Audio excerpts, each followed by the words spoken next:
Cette partie, nous allons voir comment se structure le logiciel Windows Movie Maker et non Media Maker comme j'ai l'habitude de le dire régulièrement dans les vidéos. Alors, avant tout, nous allons voir ce petit répertoire dans lequel nous allons centraliser notre projet. Donc pour les exemples, j'y ai déjà moi intégré deux extraits vidéo tirés de mon téléphone que j'ai renommés de façon à pouvoir les repérer. Je l'ai fait avant le montage. J'ai aussi ici inséré un fichier MP3 d'une musique, ainsi que deux fichiers vidéo. Deux fichiers images. Ceci étant fait, je vais démarrer le logiciel Windows Movie Maker. Voilà, Windows Movie Maker se caractérise par trois espaces distincts. Le premier espace, que l'on retrouve chez tous les outils Microsoft, puisque c'est un outil Microsoft, c'est le bandeau avec les icônes, et ainsi que les petits onglets avec différentes fonctions. Deuxième partie, nous avons cette partie-ci dans laquelle on va prévisualiser tous les éléments qui seront situés ici, et l'image de la vidéo, ça se situera là, avec un chrono ici, de façon à repérer à quel endroit on est dans le temps, une barre de progression de l'état d'avancement du temps, que l'on pourra aussi utiliser pour avancer et reculer précisément. On a ici des fonctions d'avancée, de reculer et de lecture. Cette partie-ci, qui est la troisième partie, va être utile pour pouvoir insérer et additionner tous les éléments qui vont servir au montage de notre film. Je reviens maintenant à la partie bandeau. La partie bandeau se caractérise par différents onglets. Le premier, c'est l'onglet Fichier. Alors, ce qui est important de comprendre, c'est qu'il y a deux choses distinctes. La première chose, c'est ça. Ça, c'est ce qu'on appelle enregistrer le projet. Alors, par projet, il faut entendre la progression du montage, c'est-à-dire la partie montage. Le storyboard, lorsque vous êtes en train de créer une vidéo, vous allez mettre différents petits morceaux, commencer à régler, couper, mettre des intitulés, mettre des génériques, etc., etc. Et ce n'est pas pour ça que le film est définitivement créé. Par contre, vous allez pouvoir enregistrer cet état d'avancement de création du projet. Et c'est ici que ça se passe. Donc je vous conseille fortement de créer le projet et de l'enregistrer régulièrement, de façon à conserver l'état d'avancement. Une fois que vous aurez terminé le projet, les onglets qui sont pour l'instant grisés parce qu'il n'y a pas d'éléments, ici seront utiles. Pourquoi? Parce que c'est là où on va soit publier le film, c'est-à-dire l'envoyer directement sur Internet lorsqu'on a enregistré nos fonctions personnelles, ou ici enregistrer le film définitif en fichier qui sera réutilisable par tout lecteur vidéo. Et là, c'est ce qui va nous intéresser aujourd'hui. Le deuxième onglet, qui est l'onglet Accueil, est caractérisé par les fonctions qu'on retrouve un peu partout de copier-coller. On a ici une fonction ajouter des vidéos ou des photos, qui est utile aussi pour pouvoir insérer des éléments, mais qu'on va retrouver par une fonction de glisser-déposer, qui est la même ici. Nous avons à côté ajouter la musique pour les éléments musicaux. On fait la même chose, mais là c'est la musique, ici c'est l'image et les vidéos. On a d'autres onglets, alors on ne va pas tous les voir. On a celui-ci qui est vidéo par webcam, qui peut être intéressant parce que lorsque vous allez l'activer, il vous permet d'enregistrer une séquence directement avec la webcam de votre PC. Si jamais ça ne voulait pas, ça voudrait dire que vous n'avez pas encore utilisé votre webcam, que vous n'avez pas encore réglé pour une première fois. Ça doit être fait dans tout PC neuf une première fois et après c'est fonctionnel tout le temps avec n'importe quel logiciel. En dessous, on a enregistré une narration.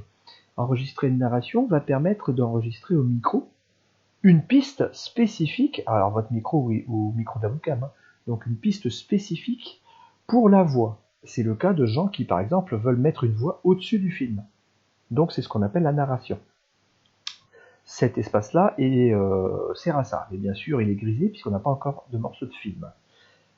Vous avez après la fonction titre qui est intéressante. La fonction titre va permettre de mettre ce qu'on appelle un générique de départ du film, donc un titre à votre film. La fonction légende, qui est grisée pour l'instant, qui permet de mettre à un endroit distinct de votre film, en superposition du texte, pendant le temps que vous voulez et avec la forme que vous voulez. Donc ça aussi, ce sera intéressant. Vous avez après la fonction générique, qui mettra un générique de fin à votre film, que vous pourrez faire défiler. Après, vous avez des onglets de fonctions automatisées, hein, vous pourrez faire des essais vous-même, hein, puisqu'une partie va quand même être aussi que vous puissiez farfouiller, fureter dans le logiciel pour utiliser des éléments que je n'aurais pas cités. Vous avez ici des petites fonctions qui permettent de faire pivoter, notamment les photos, hein, si vous voulez faire pivoter des photos, puisqu'on peut y insérer des photos, vous pouvez avec ces icônes-là les faire pivoter. Là, on peut supprimer des éléments.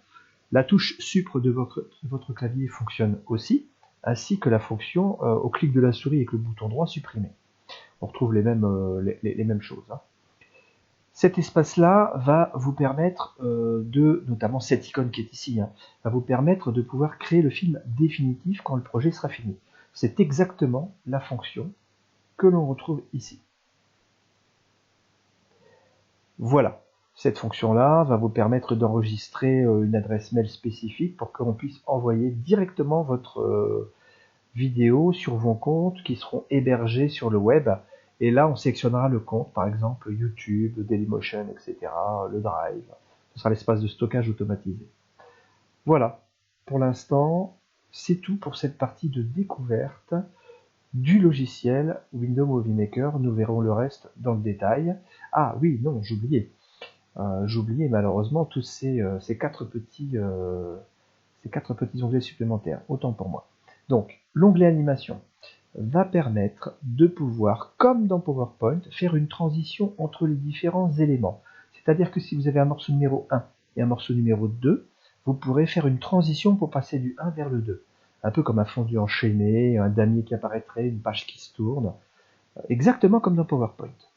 Vous avez ici la durée de cette transition.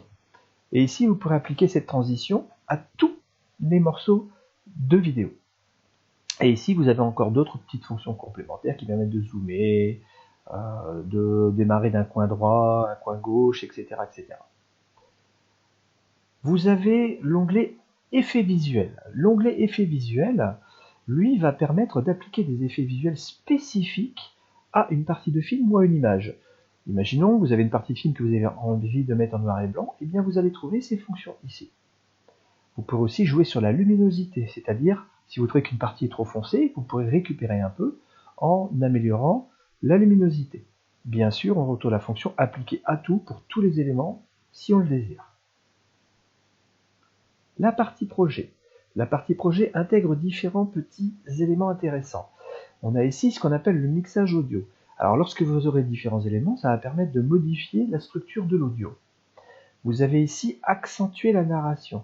Ça va permettre d'augmenter, vous savez, cette piste narration dont je vous ai parlé avant, le niveau sonore de cette piste par rapport au niveau sonore de votre film ou au niveau sonore de la piste son, donc la piste MP3 par exemple, la piste musique. Vous avez ici accentuer la musique. Donc là, c'est la même chose que pour la narration, mais pour la piste musicale. Et là, vous l'avez compris, accentuer la vidéo ici permettra d'augmenter ou de baisser le son de la partie vidéo sur laquelle vous l'avez sélectionné. Alors c'est intéressant lorsque vous avez par exemple deux parties. Une partie serait avec un niveau son plus faible que l'autre, et bien vous allez augmenter le son de la partie 2 ou alors baisser le son de la partie 1 de façon à équilibrer les niveaux sonores.